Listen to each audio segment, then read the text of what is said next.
Pronoun का next question है Rustam and my self show the picture. अब देखो, सबसे पहले रुस्तम एंड माई सेल्फ, जब भी सेंटेंस की स्टार्टिंग रेफ्लेक्सिव प्रोनाउन से हो, रेफ्लेक्सिव प्रोनाउन का मतलब ऐसे प्रोनाउन जिनके एंड में या तो सेल्फ आ जाए या फिर सेल्व्स आ जाए, जैसे माई सेल्फ हो गया, योर सेल्फ हो गया, इट सेल्फ हो गया, हिज सेल्फ हो गया, हिम सेल्फ हो गया, हर सेल्फ हो गया। तो ये सारे के सारे जो वर्ड्स होते हैं, ये सारे कौन से प्रोनाउन होते हैं? रेफ्लेक्सिव। तो रेफ्लेक्सिव प्रोनाउन कभी भी सेंटेंस में सब्जेक्ट नहीं बनते हैं। तो यहाँ पे देखो, ये आपकी वर्ब है और वर्ब के पहले जो सब्जेक्ट है वो कौन सा है? Rustam and my self. तो माई सेल्फ नहीं आएगा क्योंकि रेफ्लेक्सिव प्रोनाउन कभी भी सेंटेंस का सब्जेक्ट नहीं बनता। तो माई सेल्फ की जगह आप क्या लिखेंगे? आई। जरूरी नहीं है हमेशा आई लिखे, अगर हर सेल्फ लिखा होता तो शी लिखते, हिम सेल्फ लिखा होता तो हम यहाँ पे क्या लिखते? ही लिखते, इट सेल्फ लिखा होता तो इट लिखते, राइट। जो आपका जो भी केस दिया हुआ है उसी का सब्जेक्टिव केस लिखते हैं अपन। तो यहाँ पे ऑप्शन नंबर 2 में एरर हो जाएगी, माई सेल्फ की जगह हम क्या लिखेंगे? यहाँ पे आई। नेक्स्ट क्वेश्चन है you and I will solve this problem together. तो यहाँ पे कोई प्रॉब्लम सॉल्व की जाती है। मैंने आपको बताया था बेटा, दो तरीके के काम होते हैं, एक होता है अच्छा काम और एक होता है बुरा काम। एक होता है गुड एक्ट, अच्छा कार्य, एक होता है बैड एक्ट, बुरा कार्य। अगर हम अच्छा काम करते हैं तो सबसे पहले सेकंड पर्सन, फिर थर्ड पर्सन, फिर फर्स्ट पर्सन को लेते हैं। लेकिन बुरा काम करते हैं तो पहले फर्स्ट पर्सन, फिर सेकंड पर्सन, फिर थर्ड पर्सन को लेते हैं। तो ये क्या बोल रहा है? Will solve this problem. अगर प्रॉब्लम सॉल्व कर रहे हो तो ये तो अच्छी बात है, प्रॉब्लम तो सॉल्व करनी भी चाहिए, अच्छी बात है, मतलब गुड एक्ट। तो गुड एक्ट में पहले सेकंड पर्सन आएगा जो कि दे रखा है, फिर थर्ड पर्सन आएगा, थर्ड पर्सन इसमें कुछ है नहीं, फिर फर्स्ट पर्सन आएगा, फर्स्ट पर्सन आई दे रखा है, मतलब सेंटेंस में इसकी कोई एरर नहीं है। तो you and I will solve this problem together. तो ऑप्शन नंबर डी मतलब नो एरर हो जाएगा। Next question, it needed several porters to carry all his luggages. इसको जरूरत है पॉटर्स मतलब कुली की, टू कैरी करने के लिए ऑल हिज लगेज, अपने सामान को। मतलब एक लड़का है, उसको वो कहीं जा रहा होगा या कहीं से आ रहा होगा, तो उसको सामान कैरी करने के लिए किसकी जरूरत पड़ेगी? कुली की, पॉटर्स की। तो अब यहाँ देखो, सबसे पहले नीड, किसको नीड है? जैसे मैंने बोला मैं जा रही थी तो मुझे कुली की जरूरत थी, किसके लिए? मेरे सामान को कैरी करने के लिए। तो इसका मतलब नीड किसकी है? इसकी। इसको जरूरत है किसकी? सेवरल पॉटर्स की। क्या करने के लिए? कैरी करने के लिए। किसका? अपने सामान को। तो अब यहां पर एक बार नजर मारो और एक यहां नजर मारो, ये दोनों प्रोनाउन अलग अलग है, राइट। और अब आप मुझे एक बात बताओ, कोई निर्जीव वस्तु तो कुली की जरूरत होगी नहीं। कोई इट का यूज कब होता है? किसी भी निर्जीव या नॉन लिविंग थिंग के लिए। तो नॉन लिविंग थिंग को तो जरूरत होगी नहीं कुली की, नॉन लिविंग थिंग चल कैसे सकती है? किसी लिविंग बीइंग को जरूरत होगी पॉटर्स की, ताकि उसके सामान को वो व्यक्ति कैरी कर ले। तो लिविंग बीइंग कौन सा हो सकता है भाई? इसमें आई हो सकता है, वी हो सकता है, हर हो सकता है, हिज हो सकता है, मतलब ही हो सकता है, शी हो सकता है, दे हो सकता है। तो सेंटेंस में यहां पता लग रहा है कि वो एक लड़का है, क्योंकि हिज एक लड़के के लिए आता है, ही, हिज, हिम। तो यहाँ पे अगर एक लड़का है तो यहाँ पर भी इस व्यक्ति के लिए अगर प्रोनाउन यूज किया गया है तो इसी को जरूरत है ना पॉटर्स की, कुली की। तो इसके लिए आने वाला प्रोनाउन भी क्या होगा? ही के केस में सब्जेक्टिव केस लगाना पड़ेगा, मतलब ही। तो यहाँ पे आएगा he needed several porters to carry all his luggage. अगर ये प्रोनाउन की एरर होती तो यहाँ पे लगेजेस कर भी दे सकता था, और मैंने आपको बताया था लगेजेस नहीं होता, लगेज आपका अनकाउंटेबल नाउन है। तो अनकाउंटेबल नाउन में एस और ईएस नहीं आता। Luggage, furniture, jewellery, poetry, scenery, इन सभी में एस और ईएस कभी यूज नहीं होता। और इसके काफी सारे क्वेश्चन अपने नाउन के प्रैक्टिस सेशन कंप्लीट चैप्टर में किए थे। तो नेक्स्ट क्वेश्चन मूव करते हैं। प्रोनाउन की एरर, तो प्रोनाउन से रिलेटेड ही क्वेश्चंस हैं इसमें। नेक्स्ट क्वेश्चन है, माई फादर सेज, मेरे पापा कहते हैं कि that one should always be sincere to his duty. अब देखो, अगर सेंटेंस का सब्जेक्ट वन है तो आने वाली जो वर्ब है वो इसी के अकॉर्डिंग होगी। तो आने वाला जो प्रोनाउन है वो भी किसके अकॉर्डिंग होगा? सब्जेक्ट के अकॉर्डिंग ही तो होगा। तो इस सेंटेंस में सब्जेक्ट क्या है कि एक व्यक्ति को, one should always be sincere to his नहीं, टू वंस ड्यूटी। क्योंकि देखो यहाँ एक प्रोनाउन है, यहाँ एक प्रोनाउन है, दो अलग अलग प्रोनाउन नहीं हो सकते, एक ही प्रोनाउन होगा। अगर सब्जेक्ट वन है तो आने वाली जो भी प्रोनाउन है वो इसी के अकॉर्डिंग लगाया जाएगा। तो वन का पॉजेसिव केस हम लिखेंगे तो वंस ड्यूटी हो जाएगा, राइट। तो my father says that one should always be sincere to one's duty. अगर नॉर्मल वैसे तो एरर पूछा गया था एग्जाम में, तो एरर तो मुझे वैसे ही मिल जाती, क्योंकि इसमें 1 है इसमें हीज है, तो एरर तो है, मतलब डी ऑप्शन तो नहीं है, कंफर्म में बी और सी में एरर है। अगर आपका सब्जेक्ट 1 है तो आंसर भी बेटा 1 से रिलेटेड ही आएगा, तो यहाँ पे एरर सीधी सी बात है सी में होगी। अब चाहे कुछ भी आए, बट इतना पता है मैं हिज तो नहीं आएगा। Next question, my sister and myself are please to accept your invitation अब टू डिनर। अब देखो, सबसे पहले मैंने आपको क्या बताया था, ऐसा कोई वर्ड जिसमें सेल्फ और सेल्व्स आ जाए वो सभी रेफ्लेक्सिव प्रोनाउन बन जाते हैं। हालांकि रेफ्लेक्सिव प्रोनाउन और एम्फेटिक प्रोनाउन भी होते हैं, बट अभी ये क्वेश्चन रेफ्लेक्सिव का है। जब भी सेंटेंस में सेल्फ और सेल्व से सेंटेंस की शुरुआत हो तो वो गलत माना जाता है, क्योंकि सेंटेंस में रेफ्लेक्सिव प्रोनाउन कभी भी सब्जेक्ट नहीं बन सकता। तो यहाँ सेंटेंस में माई सेल्फ की जगह अपन को क्या लिखना पड़ेगा, आई। तो अब शॉर्ट में इतना समझ लो, माई सेल्फ कहना गलत होगा। जैसे कई लोग बोलते हैं ना my self Rakesh, my self Natasha, तो गलत होता है इंट्रोडक्शन। माई सेल्फ कह के अपना इंट्रोडक्शन देना गलत है, क्योंकि सेंटेंस की स्टार्टिंग रेफ्लेक्सिव प्रोनाउन से नहीं होती है। आपको समझ में आया, वो भी अपन गलत बोलते थे। Next question, I and Tina will go to the market in the evening। ये बोल रहा है मैं और टीना कहाँ जाएंगे, मार्केट जाएंगे। कब जाएंगे, शाम को। तो मुझे बताओ मार्केट में जाना कोई गुनाह है क्या, नहीं ना। तो मैंने आपको क्या बताया था, 2 एक्ट होते हैं, एक तो गुड एक्ट होता है, एक बैड एक्ट होता है। अगर कोई व्यक्ति बुरा काम कर रहा है तो सबसे पहले अपना नाम फर्स्ट पर्सन, फिर सेकंड पर्सन, फिर थर्ड पर्सन का नाम लेगा। लेकिन अगर कोई अच्छा काम कर रहा है तो पहले सेकंड पर्सन का नाम लेगा, फिर थर्ड पर्सन का नाम लेगा, और फिर लास्ट में अपना नाम लेगा, मतलब फर्स्ट पर्सन। तो मार्केट में जाना कोई बुरी बात तो नहीं है, कोई अच्छी बात है, गुड एक्ट है। और गुड एक्ट में सबसे पहले बेटा हम सेकंड पर्सन देखेंगे, तो सेंटेंस में सेकंड पर्सन था नहीं। सेकंड पर्सन कौन सा होता है, यू।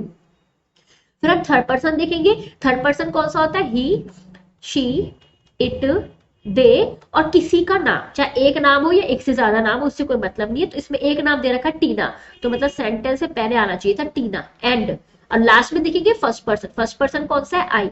तो Tina and I will go to the market in the evening. अब सेंटेंस बिल्कुल सही है, तो एरर होगी, यहाँ पे टीना आएगा और यहाँ पे इसकी जगह आई आएगा। अब सेंटेंस सही हो जाएगा। Next question, due to me being a newcomer I was unable to get a good house. Question number 37 है। अब देखो, due to me being,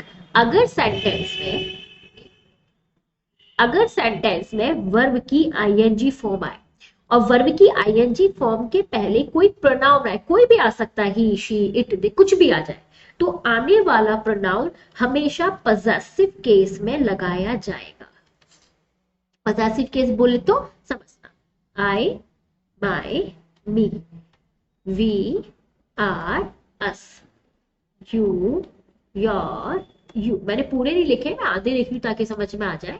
he, his, him, she, her, her, it, its, it. पूरे लिख दिए बेटा, दे, there, them. अब देखो, आपको ये वाला जो पाइल दिख रहा है ना, पहले वाला, ये तो होता है सब्जेक्टिव केस। कौन सा, सब्जेक्टिव।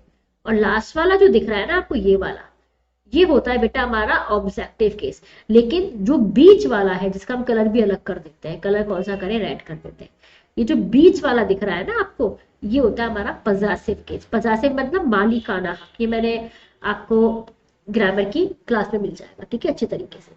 तो पॉजेसिव मतलब मालिकाना, जैसे कोई सी चीज किसकी है, मेरी कार, मेरा घर, मेरी माँ, मेरे पापा, मेरी लैपटॉप, मेरा बोर्ड, मेरा बंगलो, मेरा घर, मेरी कार, इस तरीके से। मेरा, तेरा, उसका, उसकी, इस तरीके से।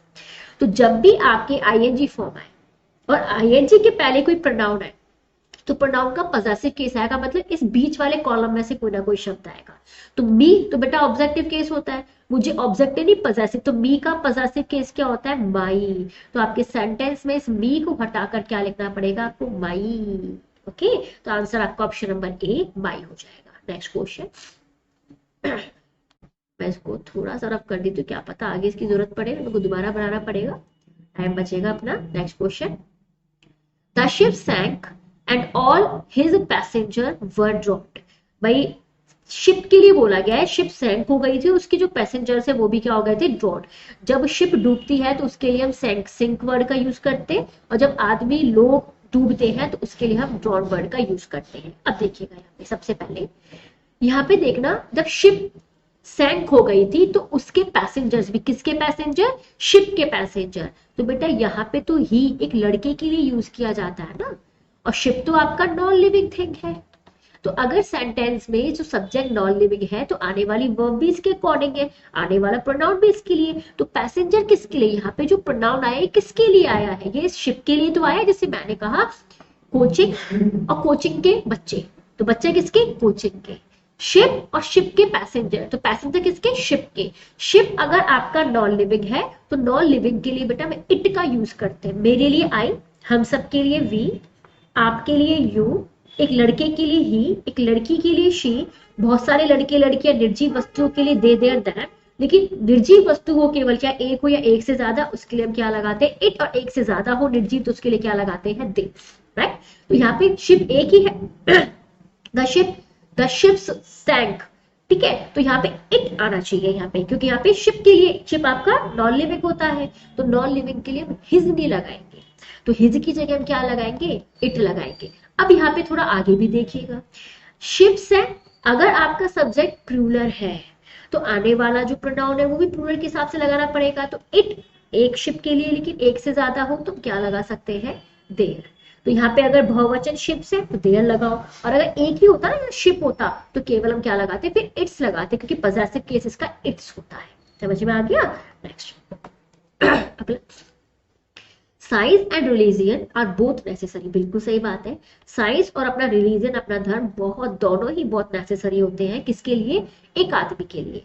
एंड फॉर देयर, और for their outer and inner self respectively. देखो ये क्या बोल रहा है, साइंस और रिलीजियन ये बहुत ही ज्यादा नेसेसरी है, दोनों चीजें। कौन कौन सी, साइंस और रिलीजियन, किसके लिए, एक मैन के लिए, एक आदमी के लिए एक नेसेसरी होता है साइंस और रिलीजियन, और उनके आउटर और इनर सेल्फ रेस्पेक्टिव, मतलब ये बोल रहा है कि आदमी के आउटर और इनर सेल्फ रेस्पेक्टिवली, तो आदमी के आउटर और इनर सेल्फ रेस्पेक्ट के लिए।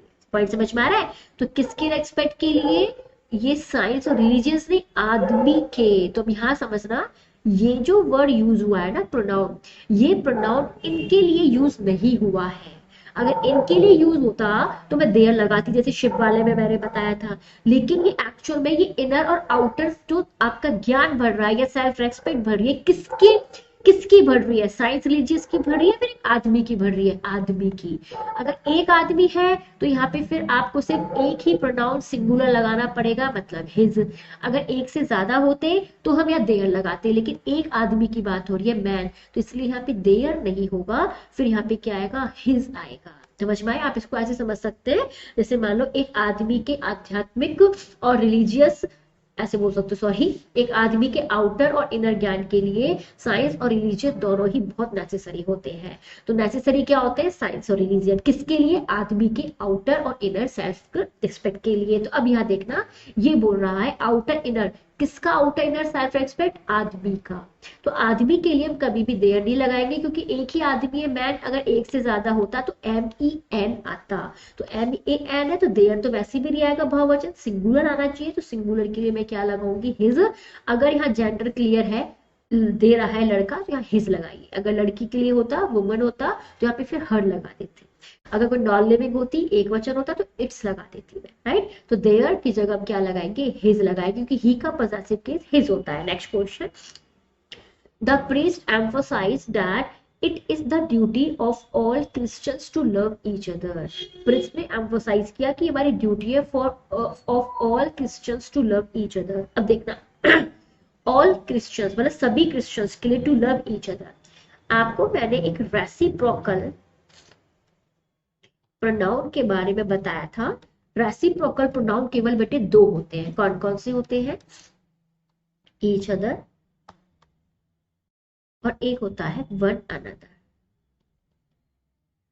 अगर बात केवल दो लोगों की हो तो ईच अदर का यूज करें, लेकिन अगर बात दो से ज्यादा लोगों की हो तो वन अनदर यूज करें। तो यहाँ से साफ साफ पता लग रहा है ऑल, सभी की बात हो रही है, मतलब दो से ज्यादा, तो यहाँ पे ईच अदर नहीं आएगा, फिर यहाँ पे आएगा वन अनदर।